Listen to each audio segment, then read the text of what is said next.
Silakan duduk kembali. Shalom.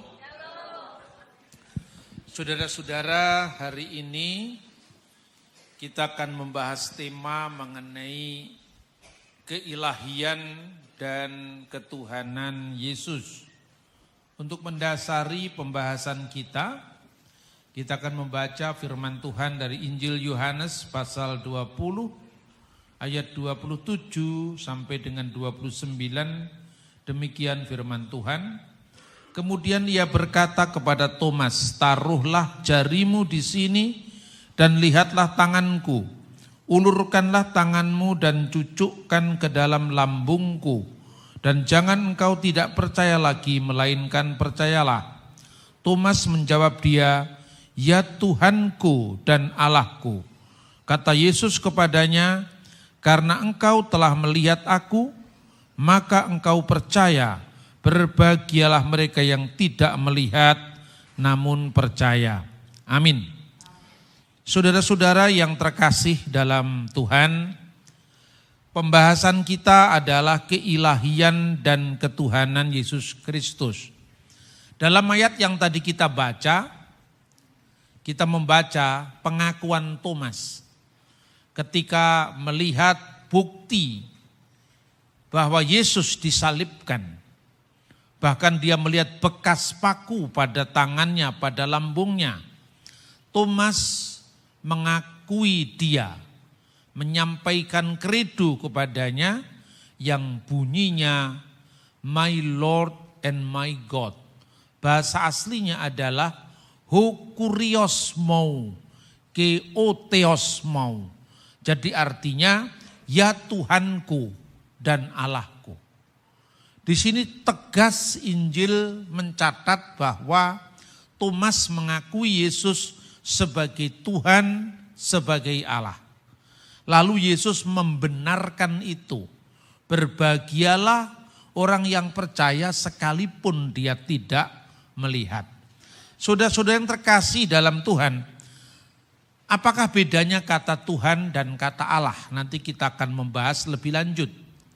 Namun sebelumnya sering kita mendapatkan pertanyaan, apakah ada di dalam Alkitab statement dari Yesus sendiri, "Akulah Allah, sembahlah aku." Itu yang sering dipertanyakan oleh para polemikus. Lalu biasanya saya jawab, adakah statement dalam Injil yang mengatakan bahwa Yesus bersabda, "Aku bukan Allah, jangan sembah aku"? Karena kita tidak bisa mengukur agama orang dari sudut pandang kita. Ini pertanyaan yang dulu sering dipertanyakan oleh polemikus Muslim dari India, namanya Zakir Naik. Dan orang Kristen biasanya bingung. Padahal statement itu tidak hanya bersifat via positiva, tetapi juga via negativa. Dan jawabannya ini, Yesus mengakui apa yang diungkapkan oleh Thomas tentang dirinya, bahwa Thomas mengatakan, "My Lord and my God." Namun kalau mau dituntut, ya, pernyataan positif tentang Yesus, tentang diri Yesus dari ucapannya sendiri tentu ada. Pertama, orang Yahudi itu sangat menghormati kekudusan Tuhan. Maka setiap kali ada kata yang ditulis hanya dalam huruf mati, YHWH, itu tidak dibaca. Bacaan Jehovah itu sesungguhnya bacaan akademis yang dibuat oleh orang-orang Kristen di Eropa. Begitu juga Yahweh, itu bacaan yang juga direkonstruksi. Karena kita tidak tahu bagaimana bacaan yang sebenarnya, saking hormatnya orang Yahudi terhadap nama Tuhan. Namun saudara-saudara, setiap kali karena hormatnya pada nama itu, setiap kali nama itu muncul dalam Alkitab, mereka membacanya Adonai atau Hashem, sang nama, nama di atas segala nama. Maka biasanya ketika ada firman Tuhan dari kitab Torah ya, di dalam Ulangan pasal 6 ayat 4, biasanya orang Yahudi membaca Shema Yisrael, Adonai Elohenu, Adonai Echad. Dia tidak berani membaca huruf-huruf itu kecuali dengan bacaan Adonai.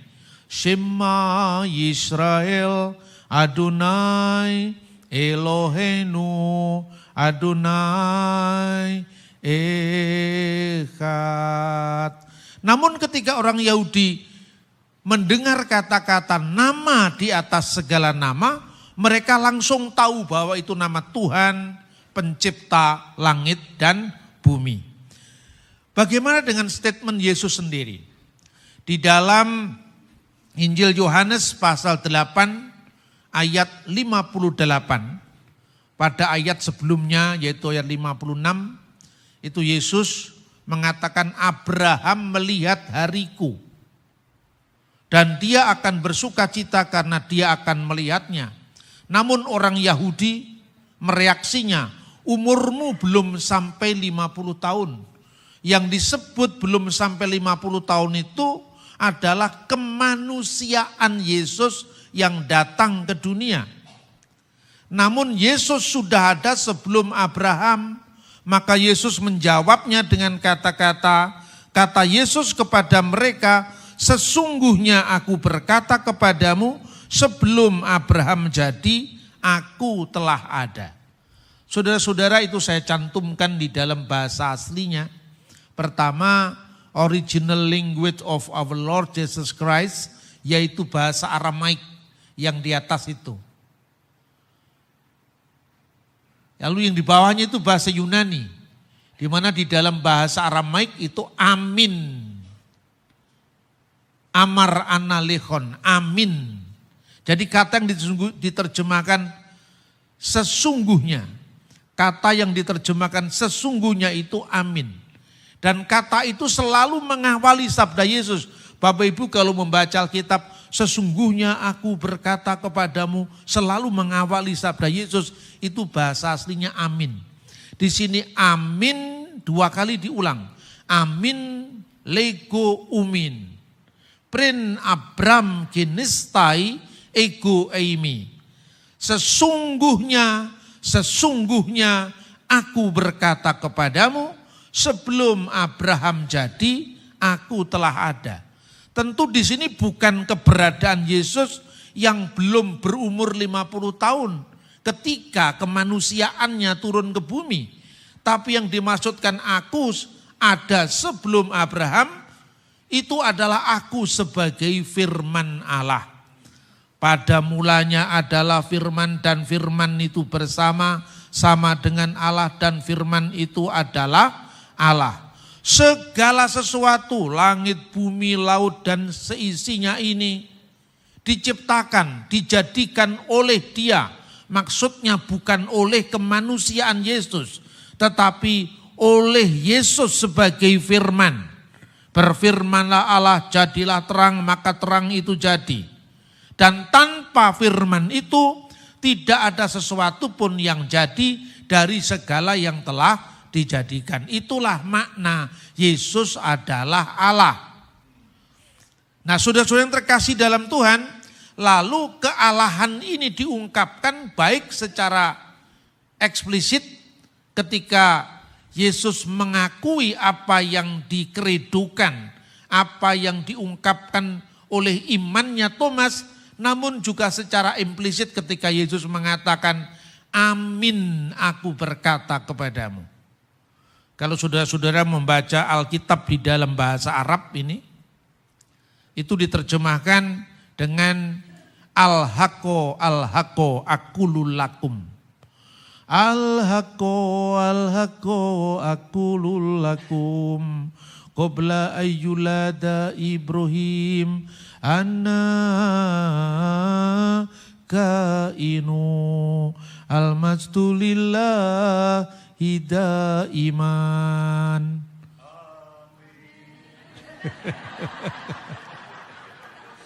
Itu bukan kitab suci umat Islam, bukan, ini dari sini, ini Injil bahasa Arab ini. Ya, Al-Kitabul Muqaddas, ya kitab suci ini diterbitkan oleh Darul Kitabil Muqaddas fi Syarqil Ausat di Libanon. Ya sudah kembali ke firman Tuhan. Jadi yang dikatakan Yesus, aku ada sebelum Abraham jadi, itu aku sebagai firman Allah. Namun Yesus juga memberikan kode ketika dia bicara amin selalu di depan. Kalau nabi-nabi aminnya selalu di belakang. Kita doa misalnya doa Bapa kami, ya, dan jauhkanlah kami dari yang jahat, li'anna lakal mulka wal quwata wal masda ilal abad, amin. Itu tadi bahasa Arab juga. Karena engkau yang punya kerajaan dan kuasa dan kemuliaan sampai selama-lamanya, amin. Daud juga berkata begitu, nabi-nabi berkata begitu. Karena nabi-nabi bukan pemilik kepastian itu.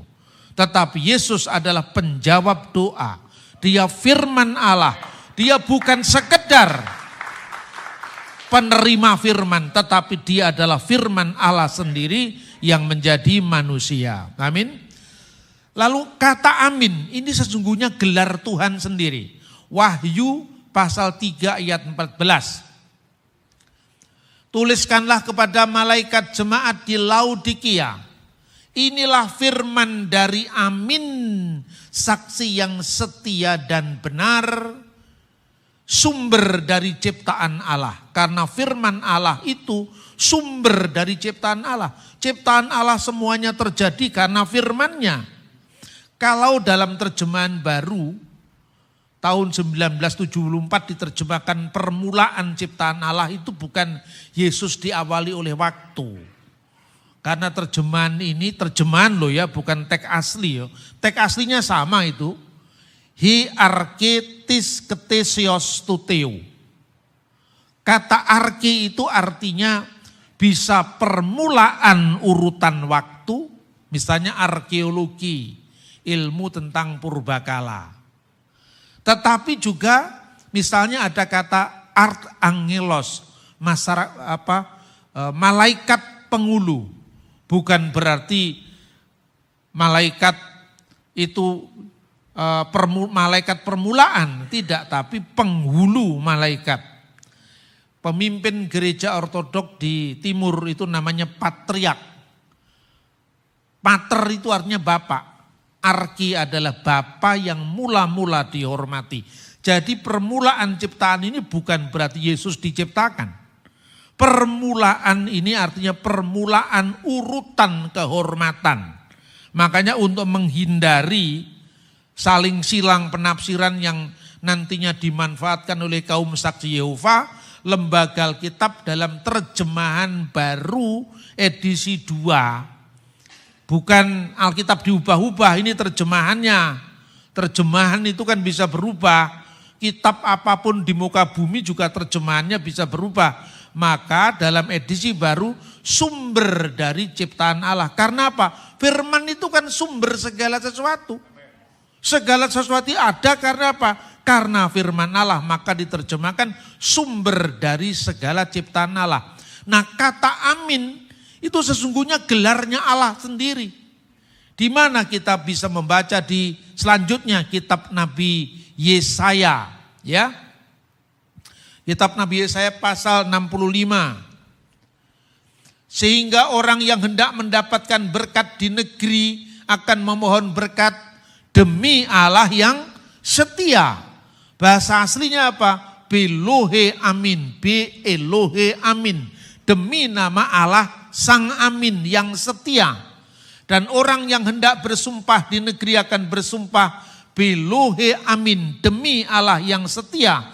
Sebab kesesakan-kesesakan yang dahulu sudah terlupa dan sudah tersembunyi dari mataku. Amin. Jadi Yesus gelarnya amin. Dalam kitab Wahyu pasal 3 ayat 14. Allah Tuhan pencipta langit dan bumi yang kita sebut Avenu Sebasemayim, Bapa kita yang ada di surga, juga gelarnya amin. Berarti Yesus itu adalah sehakikat dengan Bapanya, sehakikat dengan Allah, karena sebagai firman Allah, firman itu adalah Allah. Kita lanjutkan saudara-saudara. Firman Tuhan dengan sangat jelas ya menjelaskan kepada kita tentang hakikat ketuhanan dan keilahian Kristus. Sekarang yang kedua, apa makna ketuhanannya? Next. Saudara-saudara, seringkali di dalam percakapan kita bertanya, kenapa ada ungkapan tidak ada ilah selain Allah? Itu bukan hal yang asing bagi orang Kristen. Jangan salah ya. Kita kalau membaca di dalam Alkitab, misalnya ketika nabi-nabi Baal berperang secara rohani dengan Elia, apa yang terjadi di situ? Elia korbannya diterima dengan dibakar api ya, tetapi nabi-nabi Baal mereka sambil berteriak-teriak tapi doanya tidak dijawab.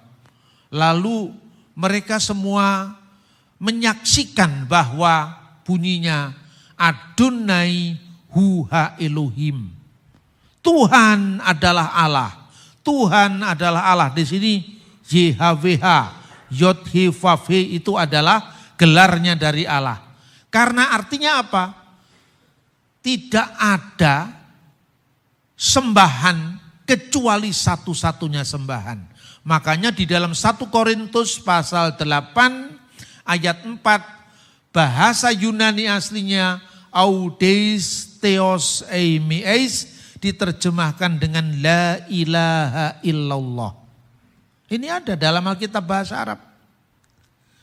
Tidak ada ilah selain dari Allah yang esa. Itu bahasa Arabnya wa alla ilaha illallahul ahad.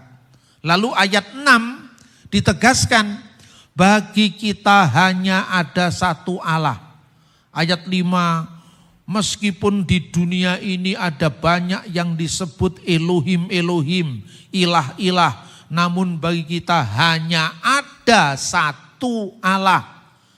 Walana ilahun wahid wa huwal abul ladzi minhu kullu syai'in wa ilaihi narji'u. Ini Alkitab bahasa Arab, saya tidak ngomong agama lain. Ya, meskipun ini mirip dengan inna lillahi wa inna ilaihi roji'un. Sesungguhnya asalnya semuanya dari Allah dan akan kembali pula kepada Allah. Dalam teks 1 Korintus pasal 8 ayat 4 juga dituliskan bahwa Bapa itu sumber segala sesuatu dan semuanya ini akan kembali kepadanya. Maka dikatakan wa ilaihi narji'un. Itu menegaskan apa? The Godhead of God. Jadi divine, keilahian. Bahwa tidak ada sembahan kecuali satu-satunya sembahan. There is no God but God. Besar. Ya, tidak ada ilah kecuali al-ilah. Allah yang satu-satunya. Baru yang kedua, the Lordship. Yaitu ketuhanan. Itu dikatakan wa rabbun wahid wa huwa Yesus al-Masih alladzi bihi kullu syai'in wa bihi nahya. Dan bagi kita hanya ada satu Tuhan, yaitu Yesus Kristus yang olehnya segala sesuatu diciptakan dan yang karena Dia kita hidup. Satu Tuhan, one God, God the Father. One Lord, our Lord Jesus Christ. Ya, satu-satunya Allah hanya Dia. Tidak ada ilah selain Allah. Allah yang satu itu dalam dirinya sendiri ada firman-Nya yang kekal, ada roh-Nya yang kekal. Seperti dalam diri manusia ada pikiran manusia yang bersama dengan dirinya, dan ada roh manusia yang ada dalam dirinya, namun kita jumlahnya satu. Meskipun tidak sepenuhnya sama, mirip dengan satu matahari. Ada wujudnya yaitu benda penerang di angkasa. Kita bisa melihat matahari karena matahari bersinar lihat sinarnya, kita bisa merasakan matahari dari panasnya. Matahari, sinarnya dan panasnya adalah satu.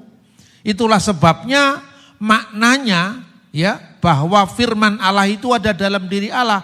Itu misalnya disebutkan di dalam Yohanes pasal 8 ayat 42. Kalau Allah Bapamu, kamu mengasihi aku sebab aku datang dan keluar dari Allah. Yang keluar dari Allah ini tentu bukan kemanusiaan Yesus, karena Yesus itu punya dua natur. Sepenuhnya Allah sebagai firman Allah dan sepenuhnya manusia sebagai putranya Bunda Maria. Nanti kita bahas pada sesi kedua. Makna ketuhanannya itu aku keluar dari Allah. Karena firman Allah itu keluar dari Allah. Pikiran saya keluar dari mana? Dari diri saya. Tapi pikiran saya dan saya adalah satu. Maka kalau ada orang saksi Yehova, hanya Bapa yang layak menerima penyembahan. Bukan anak. Anak itu artinya bukan beranak secara fisik. Kemudian kalau Tuhan punya anak, mana bidannya? Kok primitif sekali? Gak adalah iman Kristen yang percaya bahwa Tuhan beranak secara fisik. Tidak ada ajaran seperti itu. Jadi anak Allah itu artinya firman Allah. Firman yang kekal yang menciptakan langit bumi seisinya itu. Kemudian kita kenal ketika firman itu datang ke dunia. Firman itu telah menjadi manusia dan tinggal di antara kita. Dan kita telah melihat kemuliaannya, yaitu kemuliaan yang diberikan kepadanya sebagai anak tunggal Bapa, penuh kasih karunia dan kebenaran. Jadi anak tunggal Bapa itu kiasan untuk sang firman tadi. Jadi bukan berarti Allah itu beranak. Kok primitif sekali Tuhan kok beranak. Jadi jangan GR lah menilai agama orang. Saudara-saudara, tapi kita sendiri juga jangan terlalu pede karena kita harus bisa jawab juga. Amin, saudara-saudara. Nah itulah maknanya aku keluar dan datang dari Allah. Berarti firman Allah itu asalnya dari mana? Dari Allah. Tidak seperti lahir itu selalu lahir secara biologis. Pancasila itu lahir dari pemikiran Bung Karno. Siapa ibunya pemikiran? Kok bisa melahirkan Pancasila? Kan tidak seperti itu kan? Sayalah yang melahirkan gagasan itu. Siapa ibunya gagasan? Ya toh? Kan tidak perlu harus kata harafiah seperti itu. Anak tangga apa berarti tangga punya istri? Ya toh? Apalagi anak tangga, anak sekolah masa gedung sekolahan juga nikah dulu. Kan tidak. Lalu yang kedua, Roh Kudus. Roh kebenaran yang keluar dari Bapa. Jadi sumbernya adalah satu. Tidak dua, tidak tiga. Karena Allah kita itu Allah yang esa. Firman Allah yang dikiaskan dengan Allah itu lahir dari Bapa. Roh Kudus juga keluar dari Bapa. Itu kelahiran kekal, bukan lahir dalam konteks fisik. Memang dalam Alkitab Roh Kudus juga disebut Roh Yesus. Tapi bukan berarti ya ada dua roh, ada satu roh saja dalam diri Allah itu. Kalau Roh Kudus disebut Roh Yesus artinya apa?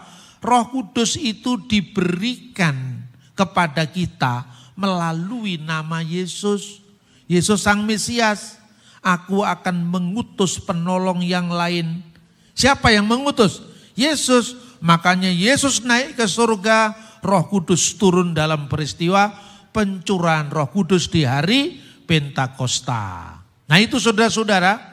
Lalu yang terakhir sekarang bagaimana makna ketuhanannya. Kita lihat sekarang. Next.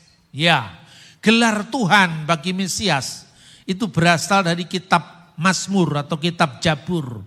Ya, Neum Hashem Ladoni Seflimini. Firman Tuhan, ini maksudnya Yehova, ini maksudnya Yahweh, ini maksudnya Adonai, huruf besar semua tadi ya. Allah maksudnya. Kepada Tuanku Seflimini, duduklah di sebelah kananku. Ini bukan ciptaan Kristen. Anda bisa membaca tafsir-tafsir Yahudi yang sekalipun orang Yahudi tidak percaya dengan Yesus, tetapi mereka sama dalam pemahaman bahwa Mesias yang akan datang itu gelarnya Adoni, my Lord gelarnya. Jadi gelarnya Mesias itu memang my Lord. Makanya ketika malaikat menemui para gembala di kisah Natal itu dikatakan, hari ini telah lahir bagimu juru selamat Kristus Tuhan di kota Daud. Karena ini gelarnya Mesias, yaitu my Lord. Ya, duduklah di sebelah kananku, berbicara tentang Raja Mesias yang tahtanya dipersiapkan baginya dalam kasih karunia dan duduk di atas takhta itu. Ini tafsiran Yahudi. Sekalipun harus saya katakan orang Yahudi belum percaya atau tidak percaya akan Yesus Kristus. Namun harapannya tentang Mesias itu tidak berbeda dengan harapan kita sebagai seorang Kristen. Karena itu dalam Yudaisme ada mereka yang mengatakan diri sebagai hanya kitab Taurat. Misalnya ketika kita bicara tentang orang-orang Saduki, orang-orang Parisi, mereka mengatakan penafsir Taurat. Orang-orang Eseni, yaitu yang meninggalkan peninggalan bagi kita, naskah-naskah Laut Mati, The Dead Sea Scroll yang usianya lebih dari 2000 tahun. Dan ini merupakan pukulan telak kepada kaum yang suka menuduh kitabnya orang Kristen sudah dipalsukan. Bagaimana mungkin kitab suci Kristen dipalsukan? Karena Yahudi yang tidak percaya Yesus pun kitabnya sama dengan kitab kita. Jadi kalau orang Yahudi mau supaya cocok dengan tafsirannya, Alkitab diubah sesuai dengan pendapatnya dia. Misalnya hamba Tuhan dalam Yesaya pasal 53. Dia bisa ganti aja dengan hamba-hambaku. Karena bagi orang Yahudi, nubuat itu bukan untuk Yesus, tapi untuk seluruh bangsa Israel. Makanya kata hambaku itu kan tunggal. Diganti hamba-hambaku supaya cocok dengan Israel people. Tapi itu tidak dilakukan. Orang Yahudi menolak Yesus itu sebagai Immanuel. Tapi nubuat Immanuel tetap ada di dalam kitab Nabi Yesaya, termasuk di naskah Laut Mati. Dan orang-orang Eseni, kelompok Yahudi yang memisahkan dari Yerusalem tahun 152 sebelum Masehi ini, menyebut diri sebagai Ose HaTorah. Yaitu apa artinya pelaku Taurat. Dan plus satu lagi Kristen yang menyebut dirinya bahwa Yesus itu penggenap Taurat.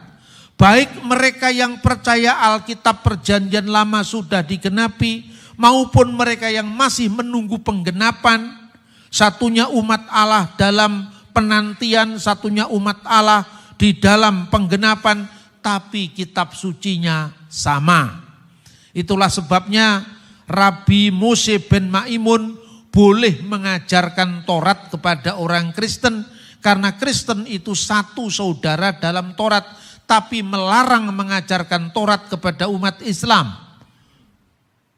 Saya ngomong begini juga tidak apa-apa kan, karena memang itu ada catatannya, jangan mengajarkan Taurat kepada orang Ismaelim. Ismaelim itu sebutan untuk orang Muslim, karena kalau cocok mereka ambil Taurat itu untuk membenarkan pandangannya, kalau tidak cocok mereka tuduh palsu. Karena kitab Taurat dianggapnya tidak diilhamkan dari surga. Nah itu konteksnya saudara-saudara. Karena itu ini bukti keaslian kitab suci. Masih ada banyak orang yang bertanya begini, kalau begitu apa makna ketuhanan itu? Pertama, Yesus sendiri mengatakan di dalam Matius pasal 28 ayat 18, Yesus mendekati mereka dan berkata, kepadaku telah diberikan segala kuasa baik di surga maupun di bumi. Jadi artinya Tuhan itu adalah kepenguasaan, otoritas, ya, pengendali segala sesuatu. Itu artinya Tuhan atau Adonai atau Dominus bahasa Latin atau Lord bahasa Inggris. Lalu kedua, bukti dari arkeologi. Naskah-naskah Alkitab yang tadi saya sebutkan, sekalipun orang Eseni itu munculnya kan zaman sebelum Yesus. Itu di dalam salah satu naskah di Laut Mati ditemukan saudara-saudara tentang Mesias yang akan datang. Itu fragmennya berjudul Mesias Langit dan Bumi. Apa yang dikatakan dalam salah satu fragmen naskah itu bunyinya Semayim ve'aret yisma'u lemasiho. Jadi langit dan bumi, surga dan bumi mendengar suara Mesiasnya. Ini penemuan arkeologi. Dan ini cocok dengan apa yang dikatakan dalam sabda Yesus. Segala kuasa baik di surga dan di bumi telah diberikan kepadaku. Itulah sebabnya di dalam Kisah Rasul pasal 2:36, Allah telah menjadikan Yesus yang kamu salibkan sebagai Tuhan dan Kristus. Lalu ada orang lagi bertanya, Pak, masa Tuhan kok mati? Tuhan gak pernah mati, saya bilang. Karena Tuhan itu jabatan. Dalam Alkitab ya, kalau Alkitab bahasa Inggris kan disebut Yesus itu Lord. Dalam kemanusiaannya Yesus disebut Lord. Tapi sebagai firman Yesus itu adalah God. In the beginning was the Word and the Word was with God and the Word was God. Firman itu sendiri adalah Allah. Tapi ketika firman itu datang ke dunia, dia digelari Tuhan. Telah menjadikan Yesus yang kamu salibkan itu sebagai Tuhan dan Kristus. Jadi Tuhan itu tidak sama dengan seperti istilahnya God dalam bahasa Inggris. Tuhan itu adalah Tuan atas segala Tuan. Itu artinya Tuhan. Maka kalau Anda membaca di dalam bahasa Inggris, Lord Jesus. Kemudian Yesus itu wafat, tidak ada ganjalan. Karena Lord itu bisa merujuk kepada yang fisik dan yang non fisik. Yang fisik sebagai gelar, ya kan? Kalau Anda bahasanya Jawa, Gusti Yesus sedo. Artinya yang sedo bukan Gustinya, tapi Yesusnya. Karena Gusti itu adalah jabatan. Itulah maknanya ketika di dalam 1 Korintus pasal 11 ayat 26. Setiap kali kamu makan roti ini dan minum cawan ini, yang sebentar lagi kita lakukan, kamu memberitakan kematian Tuhan sampai ia datang. Kematian Tuhan. Artinya kematian Gusti, kematian Lord. Karena sesungguhnya ini gelar, maka kalau dikatakan, dialah orang yang pertama membawa berita duka tentang wafatnya Presiden Soekarno. Dialah orang yang pertama kali membawa berita bahwa presiden sudah dipanggil Tuhan. Presiden sudah dipanggil Tuhan. Yang mati presidennya apa Soekarnonya? Soekarnonya. Karena presiden itu gelar. Ya saudara-saudara. Dan di dalam bahasa Arab, baik itu Islam maupun Kristen, kata Rob itu bisa berarti untuk yang ilahi, bisa berarti untuk yang tidak ilahi. Misalnya dalam surat Yusuf ayat 50, ya, kata irji'i illa robbika, kembalilah kepada Lordmu, kepada Robmu, itu diartikan manusia. Ya. Lalu dalam pembahasan misalnya tuan rumah itu adalah Robbuddar. Rob itu bisa untuk dua-duanya. Bahasa Indonesia, Tuhan, dulunya Patih Majapahit pun namanya masih Tuhan. Tuhan Kanaka. Apa berarti Patihnya Majapahit zaman Wikramawardhana itu Lord God? Kan tidak. Tuhan Kanaka, Tuan Kanaka. Prasasti Minyeh 7 ditemukan di wilayah Aceh ya sekarang ini. Itu ada ungkapan ilahi Rabbi. Ilahi Rabbi yang artinya Tuhanku. Allah, Allahku Tuhanku. Itu untuk Tuhan. Tapi di situ Kata raja juga berarti sama digunakan kata Tuhan. Tapi Tuhan itu belum dimaknai secara eksplisit hanya untuk Sang Pencipta. Bisa untuk manusia, bisa untuk Allah. Konteksnya apa? Ketika perempuan Samaria bertemu dengan Yesus, perempuan Samaria mengakui bahwa yang ditemuinya ini nabi. Karena orang Samaria itu mengharapkan Mesias yang akan datang itu nabi. Dan dia mengatakan, sekarang nyata bagiku, Tuanlah nabi itu. Ya. Karena apa? Kata kurios yang dipakai, tapi orang Samaria belum tahu bahwa Yesus yang dia temui itu adalah nabi. Nah, tinggi mana antara Tuhan dengan nabi? Kan lebih tinggi Tuhan, masa dia sudah tahu dia Tuhan, belum tahu dia nabi. Makanya dalam Alkitab terjemahan terbaru itu diterjemahkan Tuanlah nabi. Tapi ketika Thomas bertemu dengan Yesus, bukti kebangkitannya bahwa Yesus itu bukan sekedar Tuhan biasa, tapi Tuhan atas segala Tuhan, maka Tuhanku dan Allahku. Itulah yang punya otoritas baik di surga maupun di bumi. Itulah yang kita sembah, itulah yang kita ikuti, dan yang sekarang tubuh dan darahnya kita terima hari ini. Tuhan memberkati kita, shalom, berikan kemuliaan untuk Tuhan kita Yesus Kristus. Amin.